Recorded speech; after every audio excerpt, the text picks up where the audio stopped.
আসবি একটু? তুই কি পিচ্ছি নাকি রে? তোকে স্কুলে দিয়ে আসতে হবে? কিছু বখাটে ছেলে আমাকে ডিস্টার্ব করে, বাজে কথা বলে। ফারিয়ার কথা শুনে রাগ উঠে যায়, কিন্তু রাগ কন্ট্রোল করে বলি, ঠিক আছে আমি যাব তোর সাথে।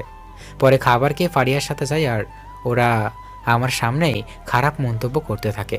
আমি ফারিয়াকে বলি, তুমি যাও, আমি কথা বলছি। আমি গিয়ে ওদেরকে বললাম, দেখো তোমরা আমার বয়সে ছোট হবে, আমি তোমাদের বড় ভাই হিসাবে কথা বলি, তোমরা মেয়েদের উত্ত্যক্ত করা ছেড়ে দাও, এইসব করা ভালো না। ওদের মধ্য থেকে একটি ছেলে বলে উঠল, তুই জ্ঞান দেওয়ার কে রে? ভালোভাবে বলছি, শুধরে যাও, তা না হলে অনেক পস্তাবে।